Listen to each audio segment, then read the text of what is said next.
The man in the rain came down like sheets of glass, shattering against the windshield. Lila Morgan blinked hard, her hands clenched around the steering wheel as her car crept along the dark country road. Thunder cracked above her, followed by a streak of white lightning that briefly lit up the trees flanking both sides of the road. It was nearly midnight. She was driving home after a brutal 14-hour shift at the county hospital. Her body ached, her eyelids felt like sandpaper, and her scrub still carried the scent of antiseptic and stale coffee.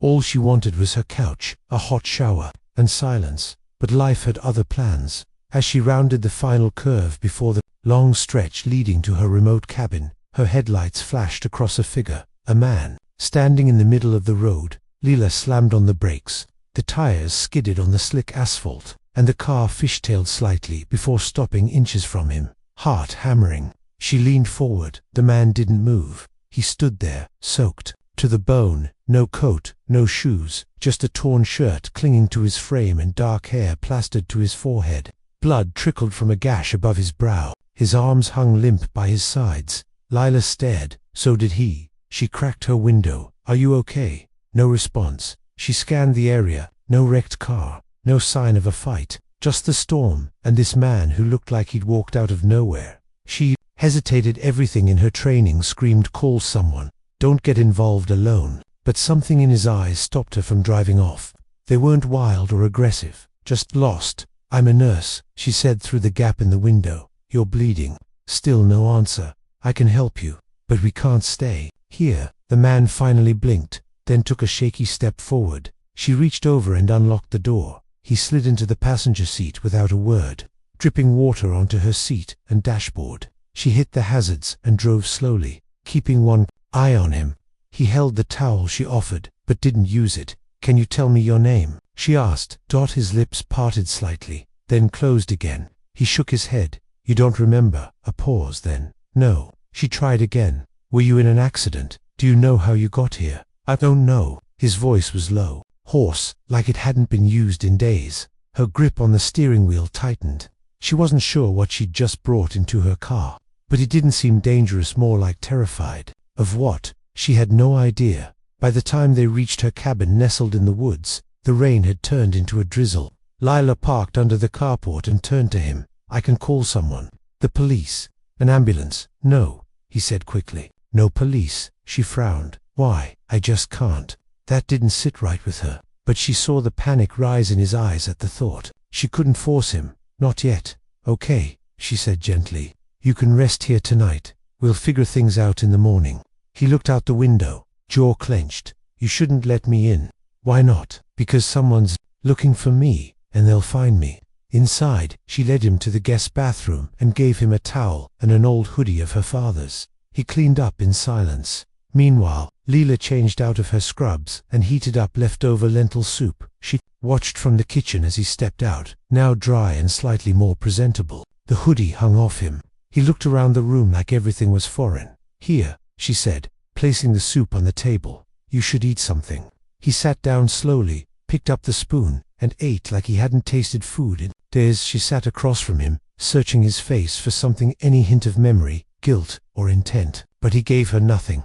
After a few minutes, she asked softly, "Do you remember anything, even a name?" He paused, spoon midair, then shook his head. "Just fragments, sounds, flashes." "Flashes of what?" He didn't answer. It was past 1 a.m. when she finally offered him the couch. "I'll leave a light on in the hall," she said, "in case you need anything." He nodded. "Thank you." Before she went to her bedroom, she stopped. "Why did you say someone was looking for you?" He stared at the ceiling for a moment, then said quietly, "Because I ran from them." Lila felt a chill crawl down her spine. "Why?" "I think they wanted me dead." She couldn't sleep.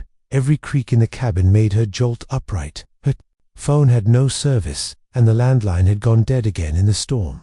Still, she kept her bedroom door unlocked. If he meant her harm, he already had the chance. But he didn't. When she peeked out at 3:12 a.m., he was still on the couch, awake, staring at the fire, like he was trying to piece something back together from ash and silence. The next morning, sunlight broke through the clouds. Lila was already up, coffee brewing, when she heard him moving. He stepped into the kitchen barefoot, eyes a little clearer. "Morning," she said. "Thank you for not leaving me there." She smiled faintly. Would have been pretty heartless for a nurse to abandon someone bleeding in the rain. A flicker of a smile almost reached his lips. Almost he sipped the coffee she handed him. "Your house. It's quiet.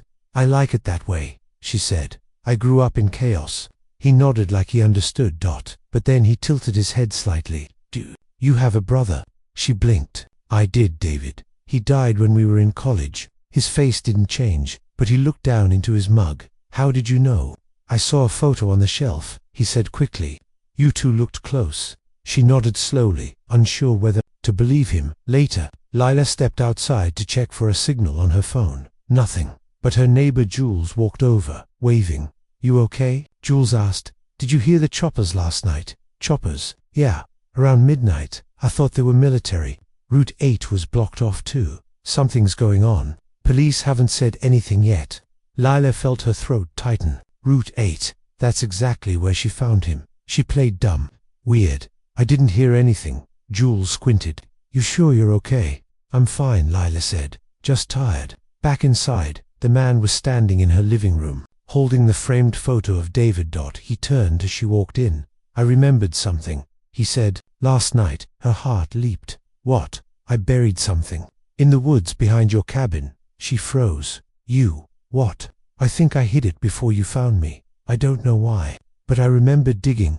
Without waiting for her permission, he headed toward the back door. Lila grabbed her jacket and followed. The woods were still wet from the storm. He led her past the shed and down a narrow path she hadn't walked in years. After 10 minutes he stopped. Here, it looked like nothing, just a patch of disturbed earth. Near a fallen tree, he dropped to his knees and began clawing at the mud with his bare hands. Lila didn't move. "What is this?" "I don't know," he whispered. "But I left it for a reason." After several minutes of digging, he unearthed a black duffel bag, zipped, muddy. She watched as he set it down gently and backed away. "You can open it," he said. "I think it's yours too." "What?" She knelt slowly, heart thudding, and pulled the zipper. Inside, a wad of passports under different names, bundles of crisp cashew S and foreign A, blood-stained bejand, a silver locket with her name engraved on the back. She gasped. What is this?" His voice cracked. "I think I came here to find you, but I don't know why." Lila stumbled back. Her whole body trembled. "What does this mean? Why is my name in here? Who are you?" He looked into her eyes and said, almost in a whisper, "Whoever I was before, I think they wanted you dead, too." The secret in the locket. Lila couldn't take her eyes off the silver locket. Her name was etched on the back Liloyan fine cursive script. She hadn't seen it in years. It looked just like the one her brother had gifted her when they were teenagers. The one she thought she'd lost forever after his accident. Her hand trembled as she picked it up. She opened it slowly. Inside was a tiny photo, blurry, water damage, but it was unmistakably her, maybe 17, standing beside David. Her brother had his arm around her shoulder, both of them smiling. The same photo that used to sit on their mother's nightstand. Her knees weakened. "Where did you get this?" she whispered. The stranger looked as confused as she felt. "I don't know. I bury this. I must have known it would mean something." She clutched the locket like it could explain everything. "This was in my family. You shouldn't have this." It was gone. For years he looked genuinely shaken. "I swear, I don't know how I got it, but I didn't steal it. I felt like it belonged to someone I was supposed to protect." She stared at him. "You said you don't remember anything, and now you show up with my locket, my name on it, buried behind my house. You want me to believe that's a coincidence?" He shook his head. "No, I think someone sent me here, or maybe I sent myself." Lila stepped back, suddenly unsure of everything. "You could be dangerous." "I could be," he said honestly. "But I haven't hurt you, have I?" Her breath caught. No, he hadn't. Not yet. Back inside, the air felt heavier. Lila kept her distance, clutching the locket as if it were armor. The man sat across from her, drying his muddy hands. "I didn't mean to scare you. I just need time. Something about this place is unlocking pieces. You still don't remember your name." He paused, then whispered Cole. She blinked. "That's your name?" "I think so," he said slowly. "It came to me just now, like a whisper." "Cole what?" But he shook his head. That was all he had. Later that day, Lila drove into town under the excuse of getting supplies. But her real reason was to use the hospital's Wi-Fi. She needed answers. She logged into a government missing persons database. No one matching Cole's face came up.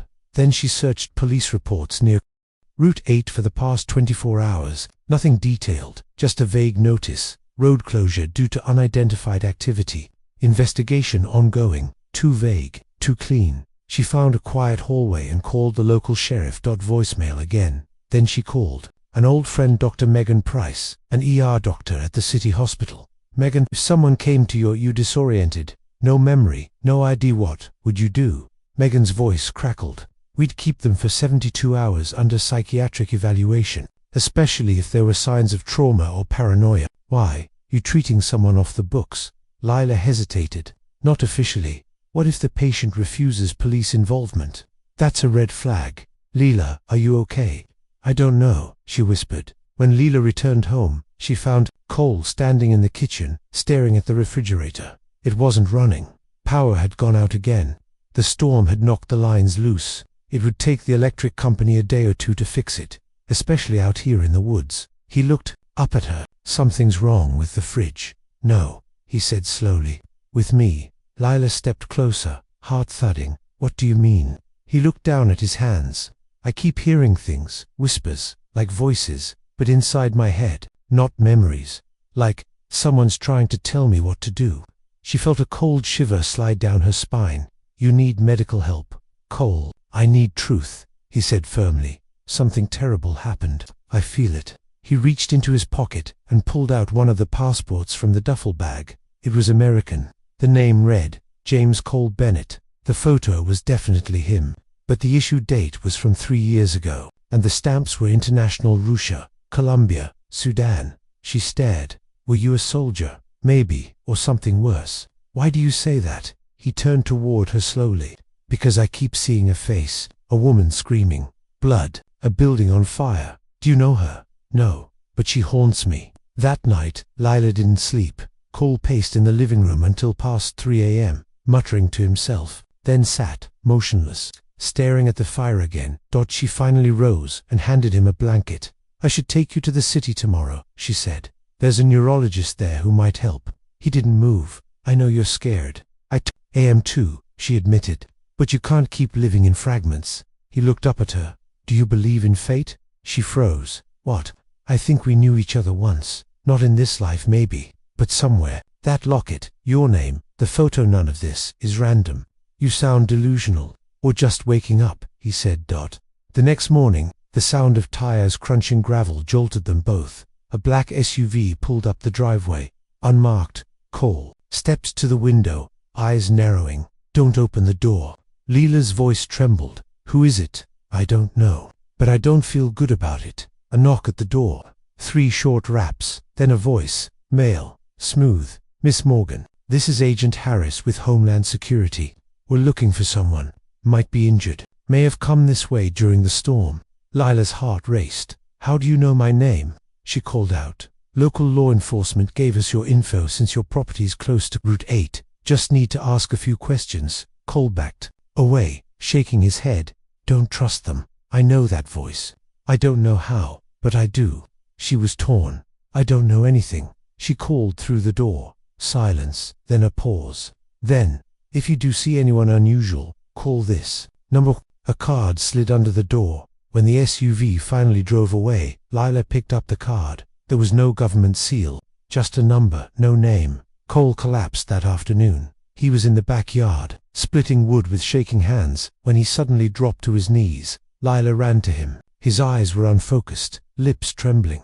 She pressed a cold cloth to his forehead, but his skin was clammy and pale. Then he whispered a single word. Safe house. What? East Pine, cabin 17. I need to go there. Leela's mind raced. You remember this? I don't know how, but I know it exists. She hesitated. You're not well. I'll never be well unless I find out what happened to me. She looked at him. Then made a choice. An hour later, Lila packed her old med kit, 2 changes of clothes, and a flashlight. Cole brought only the duffel bag. They drove north past the town, past the forest line until the road turned to gravel. Cabin 17 stood alone on a hill, surrounded by pine trees, covered in moss and silence. As they approached, Leela felt a strange stillness in the air. Cole stared at the door like it was a grave. Then he walked in without knocking. Inside, the cabin looked abandoned. Cobwebs, dust, but one corner was clean, recently used. A small table, a chair, a file folder left open. Leela approached slowly. Inside the folder were surveillance photos of her walking her dog, at the hospital, leaving a grocery store. She gasped. Why do they have these? Cole opened another file on the table. It was labeled Operation Larkspur Target, Leela M.O.J. and Leela froze. She read the first line out loud. Subject believed to have retained key memory tied to classified asset extraction. Monitor without contact until phase 2. She stared at Cole. What the hell is this? His face was pale. I think I was the asset. The man they wanted erased. Leela stood frozen, her hands trembling as she held the file. Operation Larkspur Target, Leela M.O.J. The words blurred in front of her eyes. Her own name, her life, laid bare like a specimen on a lab table. Cole stood silent behind her, staring at the surveillance photos, angles taken through windows, across streets, even one from inside the hospital cafeteria. How long have they been watching me? She whispered. Cole's voice was quiet, thick with dread. Long enough to know you'd never left town. Long enough to know I'd find you. She turned to him. You said you were the asset. What does that mean? He looked down at the floorboards like the truth might be carved there. I think I was part of something. A program. Military. Maybe. Covert. But something went wrong. I was supposed to disappear. But instead someone sent me to you. Why me? I don't know. He rubbed his temples. I remember flashes. Guns. Ice. A cold facility underground. A woman shouting your name. And fire. Leela clutched the folder tighter. Then she saw something that made her blood run cold. At the bottom of the file was a printed email. From Director Harris. Subject: Phase TWOACTIV. Morgan is not to be harmed until Cole's memory stabilizes. Her death may trigger full recall. Proceed with caution. D.H. Leela backed away. They were going to kill me. But only after you remembered everything. Cole took the paper and read it himself. His jaw tightened. They didn't want me dead. They wanted to use me. Use you for what? I don't know. But I think they failed. That night, they stayed in the safe house. Leela couldn't sleep. She sat curled in a chair, staring at the folder that had stolen her peace. Cole stayed awake too, pacing quietly across the floor like a caged animal. Around 3 a.m., Leela finally asked, "Do you remember how you got injured?" He stopped pacing. "No, but I think I escaped from them. Whoever they are. Why do you think you came to me?" He turned slowly. "Because you were my backup plan." "What does that mean?" "I think I loved you," he said. Suddenly, before all this, before whatever they did to me, you're the only face I saw clearly when I woke up in the rain. Leela's breath caught. "That's not possible. We've never met before. I would have remembered." Cole gave her a sad smile. "You were 17 in that photo. So was I." She stood, heart racing. "Are you saying we knew each other before?" "I don't know how, but I think your brother, David, he was part of this." She stared at him. "What are you talking about?" He walked to the duffel bag and pulled out one more item, a leather-bound notebook. "I didn't show you this before. I found it buried with the bag." He opened it and handed it to her. Inside were pages of codes, drawings, and names. Most didn't make sense, but one entry made her knees weaken. D. Morgan, Phase 1 complete. Target terminated. Sister not aware of link. She shook her head. "No, David died in a car crash. That's what we were told." What if it was covered up? Tears sprang to her eyes. "That's insane, Leela. I think David was part of the same program as me. Maybe we were soldiers. Maybe more than that. But when he wanted out, they eliminated him. And they were afraid you'd uncover the truth." Leela stared at the page. The dates lined up.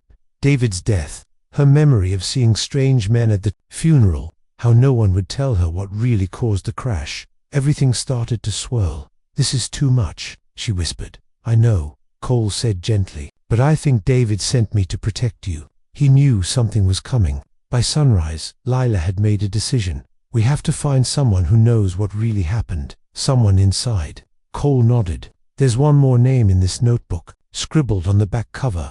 Dr. Alton Rives C12. Do you know him?" "No. But the hospital has a directory. I can check." They drove back to her cabin in silence. The woods seemed darker than usual. The wind hissed like it was warning them. When they arrived, Leela stepped out first. The front door was ajar. Her breath stopped. She motioned for Cole to stay low, then slowly crept up the steps. Inside, drawers were pulled open. Photos knocked the floor. Papers scattered. They'd been searched. Whoever came, they were looking for the bag. Cole whispered behind her. Leela checked her room. Nothing taken. But when she turned on her phone, it lit up with a new voicemail. A woman's voice, trembling. "Miss Morgan, this is Dr. Rivas. I was a friend of your brother's. They found me. I don't have much time. If you get this, go to the Northbridge Chapel. I left you something. In the third pew, left side. Hurry." Then silenced. An hour later, they reached the old chapel just outside of town. It was empty. Leela stepped inside, heart pounding. Dust floated in the air. The pews were cracked. The stained glass windows shattered. In places, she walked to the third pew on the left. There, tucked beneath the cushion, was a small manila envelope. Inside, a single flash drive. They rushed back to the cabin and plugged it into her laptop. A video played. It showed a serious face, standing in a lab with sterile white walls. "I'm Dr. Alton Rivs. If you're seeing this, I'm either dead or worse. Leela, your brother didn't die in a crash. He was part of a covert program called Project Larkspur. So was James Cole Bennett." Lila's heart raced. The doctor continued. "They were trained, altered, enhanced for missions that required absolute secrecy. But David tried to pull out. He left encrypted files that could expose everything. And he hid them inside Cole's memory." Cole leaned in. "That's why they wiped Cole's mind, to destroy the last trace of David's betrayal. But something failed. Cole's subconscious held on. And now, Lila, they're using you as the trigger." The screen flickered. "They're not just watching you, they're coming for you. Run." The screen went black. Leela stared at the laptop. Her hands were shaking. "Is this real?" she whispered. "David was part of a government experiment. You were too." Cole nodded. "It explains the voices, the flashes, the conditioning. Why didn't I know? Why didn't he ever tell me? He was protecting you." Lila stood. Her chest was tight. "Then why do I feel like he's still doing it, even now?" Cole met her eyes. "Because he is. Through me." They sat in silence, the weight of the truth crushing every breath. Then, from outside the low rumble of an engine, Lila jumped up and peered through the blinds. "Two black SUVs, no plates," she whispered. "They found us." Cole stood calmly. "We can't run anymore. They won't stop. What do we do?" He opened the duffel and pulled out the bloodied badge. "Use me." "What?" "They want me, not you. I'll draw them away. You take the flash drive to the press, to someone who can't be silenced." "No, Cole," he cupped her face. "You gave me back my humanity. Now let me give you back your life." Tears streamed down her cheeks. "What if they kill you?" He smiled faintly. "Then at least I'll die free." As the men in black surrounded the house, Cole stepped outside, hands raised. Lila stayed inside, heart thudding, clutching the drive. A man stepped forward. "Agent Harris." "Cole Bennett," he said calmly. "It's over." "No," Cole said. "It's just beginning."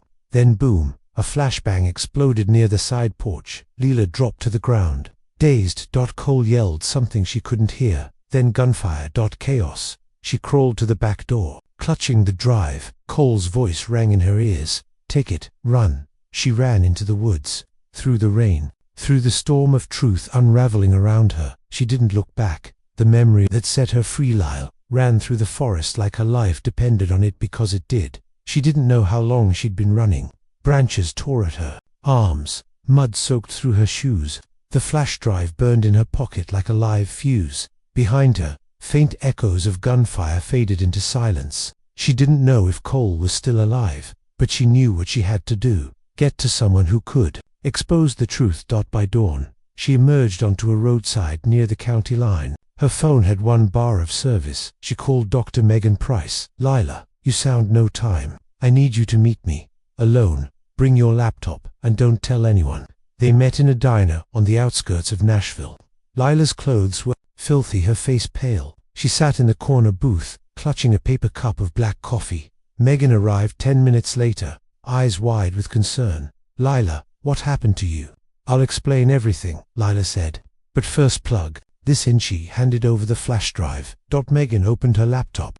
Files loaded instantly: videos, memos, scanned documents, Project Larkspur genetic enhancements, behavioral reprogramming, memory manipulation, unauthorized experimentation on American soldiers, photos of Cole, photos of David. Megan covered her mouth. Is this real? Yes, Leela said hoarsely. My brother didn't die in a car accident. They murdered him. And now they're trying to erase me, too. Who's they? People inside Homeland Security. Maybe private contractors. I don't know. But they want this buried. Megan's hands trembled. Lila, this is dangerous. We have to go to the press. No. Lila shook her head. Not yet. We need a platform big enough to make it untouchable. They reached out to the Sentinel, a reputable, independent, investigative outlet known for taking on government corruption. Megan had a contact there, Lucas Harper, a war journalist turned whistleblower watchdog. Within 2 hours, Lucas met them in a safe location. His team began verifying the files. Lila sat through the interviews, trembling but steady. She told them everything. Cole's arrival, the bag, the safe house, the surveillance, the folder with her name on it, the video from Dr. Rivas. She didn't cry. Not until she was alone in the bathroom, staring at her reflection. That's when the truth finally crushed her. David had been silenced for trying to protect her, and Cole, whatever he was before, had risked everything to finish what David started. The article broke within 48 hours. Headline: Government Black Ops Program Linked to Civilian Surveillance. Illegal soldier experiments. News outlets exploded. Cable channels debated it. Online, forums caught fire. Senators demanded investigations. But Lila didn't care about the noise. She just wanted to know, was Cole alive? It was 4 days later when she got the call, an unknown number. She hesitated, then answered. A raspy voice came through the line. Hey, nurse. Lila dropped the phone, then scrambled to pick it up. Cole, where are you? Are you okay? I'm alive, he said quietly. Barely. They tried to take me back. I didn't let them. What happened? I heard gunfire. Bought you time, he said. That's all I wanted. She blinked back tears. You saved me. You saved me first. There was silence on the line. Then she asked the question that had haunted her since the woods. Did you really know David? He took a long breath. Yes. Leela's heart stopped. We were in the same unit, Cole said. But it wasn't just that, David. He wasn't just your brother. He was my best friend. And he told me about you all the time. Her voice cracked. Why didn't you say anything before? Because I didn't remember until I saw that locket. That was the gift he gave you before his last mission. I was with him when he bought it. Lila sank to the floor. Cole continued. When they ordered his termination, I was supposed to help carry it out. But I didn't. I faked a malfunction in his vehicle. They covered it up as an accident anyway. She pressed the phone to her chest, sobbing silently. I promised him, Cole said. If anything happened to him, I'd find you, protect you, even if I forgot who I was. My last memory was that promise. And you kept it, she whispered. I had to. 2 weeks later, the investigation into Project Larkspur was fully underway. Government officials were suspended. Agent Harris was named in the files and arrested, under federal orders for obstruction of justice and conspiracy. Dr. Rives' body was found in a burned warehouse near East Pine. Autopsy suggested poisoning. His video testimony, however, had already made its mark. Lila became a reluctant symbol of the whistleblower movement. News stations wanted interviews. She declined them all. She didn't want fame. She just wanted peace. 1 month later, it was a quiet evening. The air was warm. Birds chirped lazily in the distance as the sun set behind the pine trees near her cabin. Lila sat on the porch, sipping tea, wearing David's old hoodie. She heard footsteps on the gravel path. She turned and froze. Cole stood there, still bruised, with a slight limpet, alive, real there. Eyes met. Neither spoke. Then he stepped forward and sat beside her. She looked at him. Are you safe now? As safe as someone like me can be? Do you remember everything? He nodded. Enough. She watched him for a long moment. Do you remember me? His lips twitched into a soft smile. I never really forgot. He reached into his pocket and placed the locket in her hand. I kept it close. It reminded me who I was, who I'm supposed to be. Leela's eyes welled. And who is that? A man who owes his second chance to the only person who ever saw him as human. She turned toward him. You're more than what they made you, Cole. You always were. He looked at her with something deeper than gratitude, something quietly growing. "I want to stay," he said, "if you'll let me." She didn't speak, just reached out and held his hand. And in the silence that followed, Lila felt for the first time in years that she was no longer alone.